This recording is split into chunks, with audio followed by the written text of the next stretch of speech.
오늘 읽은 본문은 하나님의 신성한 성품 마지막 번째 형제 우애의 사랑을 더하라 했습니다. 기독교의 신앙은 믿음으로 출발해서 소망을 품고 나아가다가 결국 사랑으로 결론을 내야 하는 것입니다. 그래서 하나님의 성품에서 믿음으로 시작해서 사랑으로 결론을 내고 있습니다. 사랑은 형제의 사랑만으로는 부족하기 때문에 형제 우애의 사랑을 더하라 했습니다. 그러니까 사랑의 범위를 넓혀야 한다는 것입니다. 하나님은 어려운 자일 뿐 아니라 불의한 자에게도 햇빛과 비를 내리시는 좋으신 분이십니다.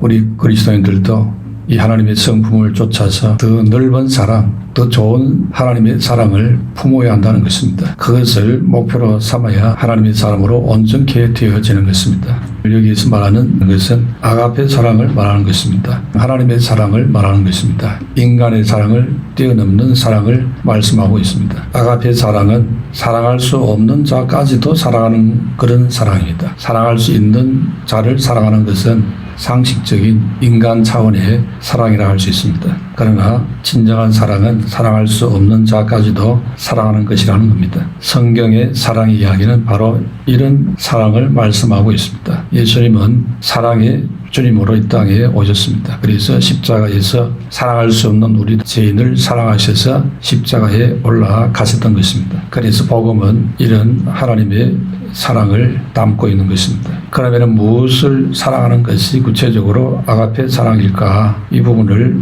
살펴보고자 하는 것입니다. 첫 번째로 적은 소자 하나를 사랑하는 것이 하나님의 사랑에 속하는 것입니다. 그래서 예수님께서는 마태복음 25장 40절에 지극히 작은 자 하나에게 한 것이 곧 내게 한 것이니라 했습니다. 주님께서는 장차 영광의 보좌에 앉으셔서 모든 민족들을 불러 모아서 심판하게 되실 겁니다. 그때에 재판장 되신 주님께서 모든 사람을 심판하게 됩니다. 그때에 두 부류로 나눈다고 했습니다. 마치 목자가 양과 염소를 구별하듯이 모든 민족을 구별하신다 했습니다. 마태복음 25장 33절에 양은 그 오른편에 염소는 왼편에 두리라. 그때의 임금이 그 오른편에 있는 자들에게 이르시되 내 아버지께 복받은 자들이여 나와 창세로부터 너희를 위하여 예비된 나라를 상속받으라 한다 했습니다. 마치 들에서 풀을 뜯던 양과 염소를 목자가 불러서 구분하여 우리 안에 넣는 것과 같은 것입니다. 목자가 양과 염소를 구별을 하듯이 그렇게 심판하신다는 것입니다. 우리 주님께서는 오른편 무리에게 칭찬을 했습니다. 주님께서는 말하기를 너희들이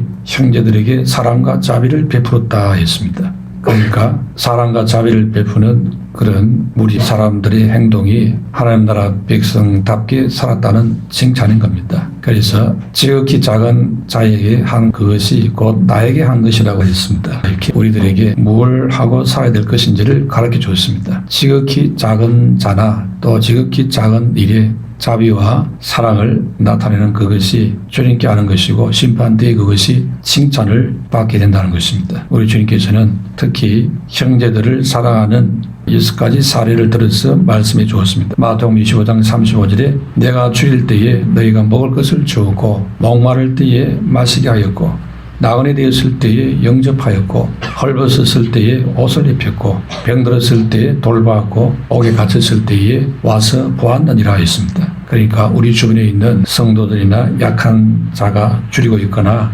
목마르고 나그네 되고 헐벗고 병들고 옥에 갇혀 있을 수 있습니다. 그때에 그런 자들을 사랑으로 섬기고 자비를 베푸는 일을 게을리하지 말라는 것이지요. 바로 그 일이 주의 일이 되는 것입니다. 그들을 섬긴 것이 주님을 섬기는 것이라 했습니다. 그런데 우리들은 그런 자들을 섬기는 것을 작은 일이라고 별로 관심이 없는 일로 치부할 때가 많습니다. 그래서 예수님께서는 작은 소자에게 한 것이라 이렇게 말씀하고 있습니다. 그 작은 소자에게 한 그것이 예수님께 한 것과 동등하다 했습니다. 우리 주님께서 생전에 자기를 쫓는 제자들에게 너희를 영접하는 자가 바로 나를 영접하는 것이 될 것이다 이렇게 말씀했습니다. 그래서 예수님께서 제자들을 파송할 때 마태복음 10장 42절에 또 누구든지 제자 이름으로 이 작은 소자 중 하나에게 냉수한 것이라도 주는 자는 내가 진실로 너희에게 이르노니 그 사람이 결단코 상을 잃지 아니하리라 하시니라 했습니다. 또 주님께서는 왼편에 있는 염소의 무리에게 말씀했습니다. 뭐라고 했습니까? 작은 자에게 하지 아니한 그것이 곧 내게 하지 않는 것이라 이렇게 말씀했습니다. 그러자 이들이 반문을 하지요. 마태복음 10장 44절에 그들도 대답하여 이르되 주여 우리가 어느 때에 주께서 줄이신 것이나 목마르신 것이나 나그네 되신 것이나 헐벗은 것이나 병드신 것이나 옥에 갇히신 것을 보고 공양하지 아니하더이까. 그러니까 말인즉 주님이 그렇게 되신 것을 내가 보았다면은 당연히 가만히 있겠습니까? 이런 뜻이지요. 제 마음을 모르십니까? 주님이 그런 입장이 있다면은 제가 두 팔을 걷어붙이고 당연히 섬기지요. 그런데 언제 그랬습니까? 이런 식으로 말했습니다. 그러니까 이들이 스스로 우리는 그래도 온전하게 살았다고 생각하고 있는데 하는 이런 마음을 갖고 있다는 것을 보여주고 있습니다. 자기 자신들이 선하게 살았다고 생각을 했던 것입니다. 혹 우리도 나는 그래도 괜찮게 살고 있다 이렇게 생각하고 있지 않는지 한번 돌아보아야 하는 것입니다. 스스로 선하다고 생각하면서 살았지만은 실은 그렇지 못했다는 것입니다. 그러니까 이들의 행위 속에는 위선이 있다는 것입니다. 겉모양은 그럴듯했는데 실상은 뿔로 받아치는 염소와 같은 그런 성향을 갖고 있었다는 것이죠. 그래서 이들의 눈에는 멋지고 큰 자로 보일 때에는 그들을 섬기고 열심을 내는 자들인 것입니다. 이용 가치가 있다고 여길 때에는 친구처럼 다가가서 도움을 주고 하는 것입니다. 그러나 지극히 작은 자로 하찮게 보이는 자들에 대해서는 관심이 없었다는 것입니다. 이들의 그 마음에 있는 가치관에 따라서 살았던 것입니다. 그러므로 주님께서 말씀하시기를 이 지극히 작은 자 하나에게 하지 않는 것이 곧 내게 하지 아니한 것이라 이렇게 지적했습니다. 그러니 이 사람들은 자기들은 뭔가를 했다고 생각할지 모르지만 주님 보실 때에는 아무것도 하지 않는 자들이었던 것입니다. 그래서 주님께서 판결을 내리시기를 마귀와 그 사자들을 위하여 예비된 영영한 불에 들어갈지어다 했습니다. 우리 주님이 영광스럽고 존귀한 모습으로 사람에게 찾아오시면은 주님을 영접하고 공개하지 않을 사람이 없습니다. 너무너무 의리의리하고 화려하니까 압도되니까 당연히 엎드리고 영접합니다. 그러나 주님이 때로는 다른 모습으로 찾아오시는 것입니다. 전혀 우리가 눈치채지 못하는 모습으로 찾아올 수 있다는 것입니다. 그러니 긴장을 풀고 사는 것은 위험한 것입니다. 왜 그렇게 주님이 찾아오겠습니까? 그것은 우리의 공개함이 마음에서 진정으로 우러나는 것인지 아닌지 이것을 시험하기 위함인 것입니다.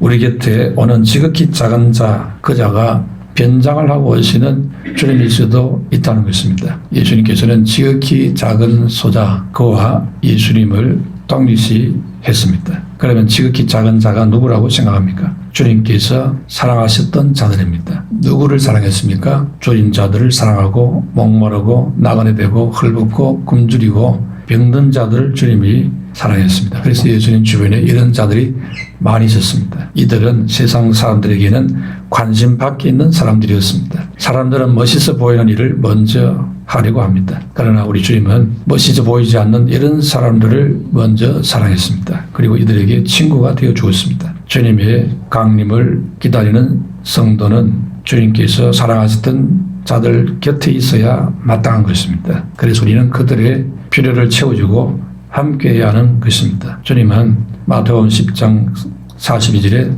또 누구든지 제자 이름으로 이 작은 자 중 하나에게 냉수한 것이라도 주는 자는 내가 진실로 너희에게 이르노니 그 사람이 결단코 상을 잃지 아니하리라 했습니다. 정말 사랑하는 성도들은 주변에 있는 형제들을 사랑하고 돌봐야 한다는 것입니다. 그것이 곧 주님을 대접하는 일이 될 수 있습니다. 그러나 이것이 그냥 대수롭지 않게 흘려 넘겨야 될 일이 결코 아닌 것입니다. 우리는 날마다 주의 재림을 준비하면서 주님을 대접하면서 살아갈 수 있는 것입니다. 주님은 너는 나를 위해 직접적으로 어떻게 살았느냐 이렇게 묻지 않습니다. 우리 주님께서는 너는 소외된 이웃과 사람들을 위해서 무엇을 했느냐 이것을 물으시는 것입니다. 그러니까 어떻게 보면 조금 둘러서 묻는 것이기 때문에 우리가 놓칠 수 있는 부분이 있습니다. 우리 주님께서는 평생 동안 너는 얼마나 돈을 많이 벌었느냐 이것을 묻지 않습니다. 너는 네 이웃에게 얼마나 많이 썼느냐 이걸 물으십니다. 세상을 떠나고 나서 모은 재산을 사회에 환원하겠다 이런 사람도 있습니다. 안 하는 사람보다도 참 잘하는 일입니다. 그러나 열심히 벌어서 내가 가지고 있을 때 나누는 것이 더 아름답습니다. 죽은 다음에 내가 없을 때에 쓰는 것보다도 내가 있을 때에 마음을 담아서 쓰는 것이 헌신 하나님 마음을 기쁘시게 하는 것입니다. 그게 바로 지혜로운 처신인 것입니다. 지혜로운 길을 가게 되시기를 축원합니다. 두 번째로 교회를 사랑하는 것이 예수님을 사랑하는 것입니다. 믿음 생활이라는 것은 예수님을 사랑하는 생활입니다. 그러면은 예수님을 사랑한다는 것이 무엇이겠습니까? 예수님을 사랑한다는 것은 예수님의 몸된 교회를 사랑하는 것입니다. 에베소서 5장 22절에 아내들이여 자기 남편에게 복종하기를 죽게 하듯 하라. 이는 남편의 아내의 머리됨이 그리스도께서 교회의 머리됨과 같음이니 그가 바로 몸의 구주시니라 했습니다. 예수님이 교회의 몸의 머리가 되시는 분이라는 것입니다. 교회는 그리스도의 몸이라는 것입니다. 그러므로 주님을 사랑한다는 말은 바로 교회를 사랑한다 이 말과 같은 것입니다. 자기가 다니는 교회를 사랑하는 것이 바로 주님을 사랑하는 것이 됩니다. 사실 예수 믿는 사람들의 모임 자체가 교회입니다. 그런데 예수 믿는 사람들이 모이는 그 장소까지도 소중하게 여기면서 섬기는 자들도 있었습니다. 우리나라 초창기 교회 때에 최치랑 장로라는 분이 있었는데 이분은 비 오는 날이 되면 얼른 교회를 달려갑니다. 그래서 교회에 가서 비가 새는지를 보는 겁니다. 옛날에는 집들이 요즘 같지 않기 때문에 비가 오면은 비 새는 그런 집들이 많이 있었습니다. 혹시 교회에 비가 새는 곳은 없는지 살피는 겁니다. 그래서 어느 날 달려가 보니까 그 교회에 비 새는 곳이 있었습니다. 그래서 그것을 수선하기 위해서 얼른 자기 집으로 돌아와가지고는 자기 지붕 위에 있는 기와장을 떼어내가지고 교회 지붕을 수선을 했습니다. 자기 집은 비가 새어도 좋지만은 하나님의 집이 비가 새어서는 안 되겠다는 이런 생각을 했던 것입니다. 이것이 우리나라 초기 한국 기독교 장로님들의 수준이었습니다. 어떤 장로님은 하루에 교회 한 바퀴를 돌지 않으면은 잠을 자지 않았다고도 합니다. 교회를 사랑하는 마음이 있었던 것입니다. 지구상에 많은 기관이 있고 많은 단체가 있습니다. 그러나 주님이 재림하실 때에 들림받는 기관은 오직 하나뿐입니다. 바로 교회인 것입니다. 천국에서 존재하는 기관도 교회뿐입니다. 우리 주님이 가정도 세우고 교회도 세웠는데 가정은 천국 가면은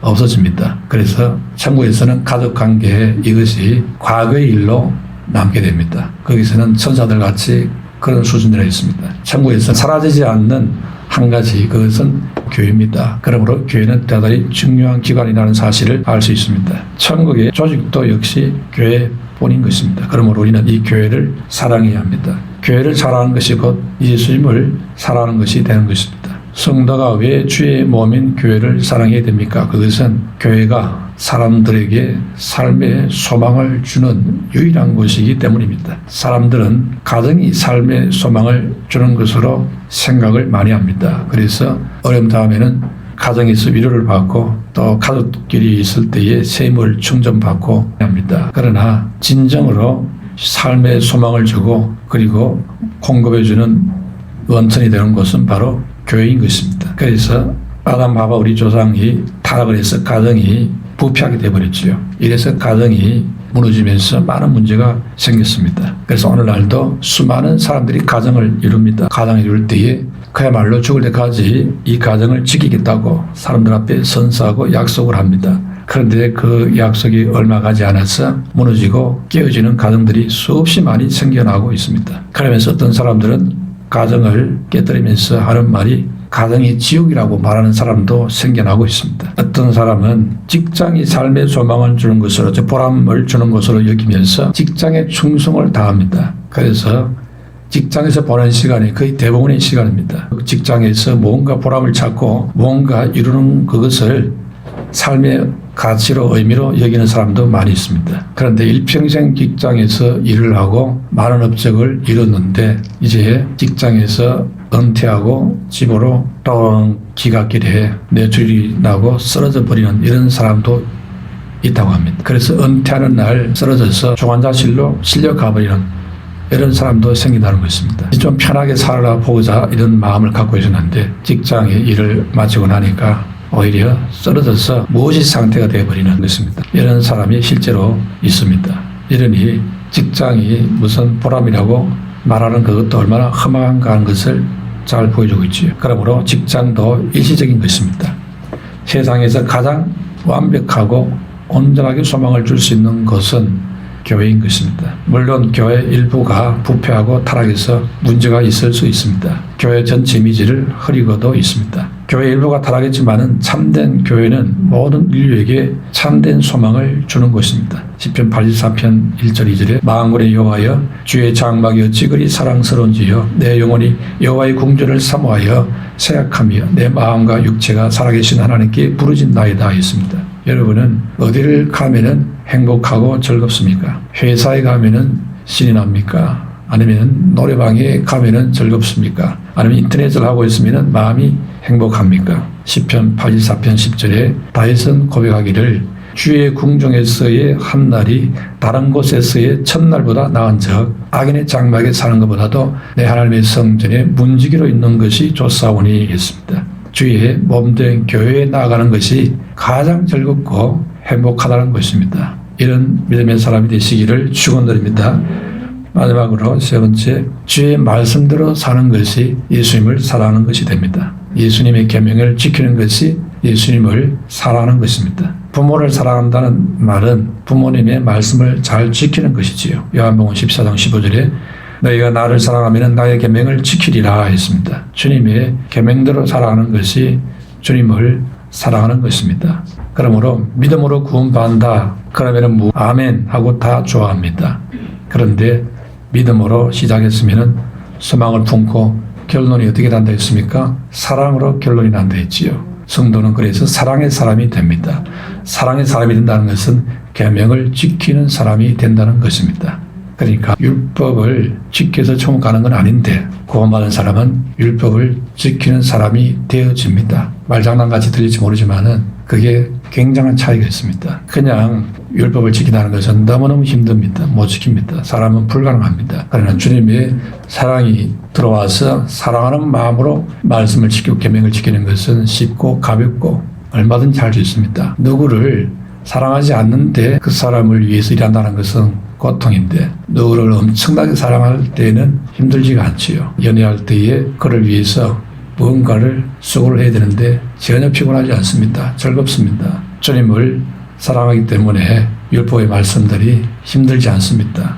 오직 믿음을 잡고 밀어붙이고 믿음만 말하다가 실천을 하지 않고 사랑으로 행하지 않는 이런 신앙에 머물러 있을 수가 있습니다. 그런 절름발의 믿음이 될 수 있습니다. 주님께서는 우리가 사랑하는 자, 온전한 사랑에 이르는 자가 되기를 원하시는 것입니다. 그래서 하나님의 성품 말씀하실 때에 믿음에서 출발해서 하나님의 사랑으로 결론을 내고 있는 것입니다. 믿음으로 구원받는 것이니까 행위는 필요 없다. 이렇게 극단적으로 생각하는 사람도 있습니다. 그런 이단도 있습니다. 그래서 구원파 그런 곳에서는 그냥 믿음으로 구원받기 때문에 행위 같은 것은 신경 안 써도 된다. 이미 처음 믿을 때에 다 용서받은 것이니까 그냥 마음 놓고 살아가면 된다. 죄 짓는 것 고민하는 사람들은 믿음이 없어서 그런 사람들이다. 이런 식으로 아주 이상한 논리로 펼치고 있습니다. 완전 사입입니다. 그 사람들에게는 주님을 사랑하는 이 사랑의 가슴이 없는 사람입니다. 사랑이 뭔지를 모르는 지금 소리를 하고 있는 것입니다. 아니 연애는 잘하면서 하나님의 사랑을 모르다니 얼마나 앞뒤가 안 맞습니까? 하나님께서 아브라함을 믿을 때 어렵다 얘기했었지요. 창세기 15장 6절에 아브라함이 여호와를 믿으니 여호와께서 이를 그 의로 여기시고 했습니다. 이렇게 믿음으로 구원받는다고 하니까 우리가 다 좋아하는데 행위가 필요 없을까요? 그렇지 않습니다. 아브라함이 하나님을 사랑했기 때문에 하나님 율법을 잘 지켰다는 것을 성경이 말하고 있습니다. 창세기 26장 5절에 이는 아브라함이 내 말을 순종하고 내 명령과 내 계명과 내 율례와 내 법들을 지켰음이라 했습니다. 믿음의 조상 아브라함도 하나님의 명령과 계명과 법도와 율례를 지켰다 했습니다. 그러니 우리도 아브라함의 후손으로 우리가 주님을 믿지만은 주님을 사랑함으로 율법을 지키는 자가 되는 것입니다. 되어야 한다 이 말이 아닙니다. 되어진다는 겁니다. 되어야 한다 부담감을 잔뜩 안고 안 되는데 억지로 하는 그런 게 아닙니다. 하나님이 되어지도록 우리에게 은혜를 주셔서 우리로 하여금 그렇게 은혜를 밀어주는 그런 역사가 있는 겁니다. 그래서 하나님의 은혜가 필요한 것입니다. 그런 은혜를 달라고 구해야 될 줄로 믿습니다. 진정 율법적인 사람은 진정으로 복음적인 사람이 되는 것입니다. 진정으로 복음적인 사람은 진정으로 율법적인 사람이 되는 것입니다. 그러니까 율법과 복음이 정반대인 것 같은데 그 안에 사랑이 들어가면은 율법과 복음이 일맥상통한다는 것을 알 수 있습니다. 율법과 복음이 하나라는 것을 알 수 있습니다. 거기에 사랑이 빠져버리니까 율법과 복음이 정반대인 것처럼 보일 뿐인 것입니다. 진정으로 사랑하는 사람은 진정으로 하나님의 계명을 사랑하기 때문에 계명을 지키는 자가 되는 겁니다. 그래서 사랑은 모든 율법의 마침이 된다 했습니다.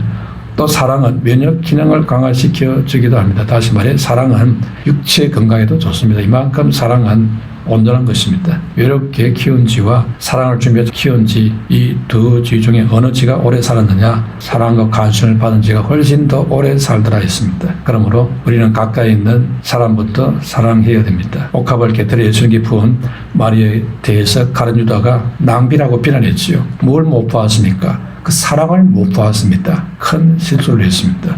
그러다 보니 비난이 나왔죠.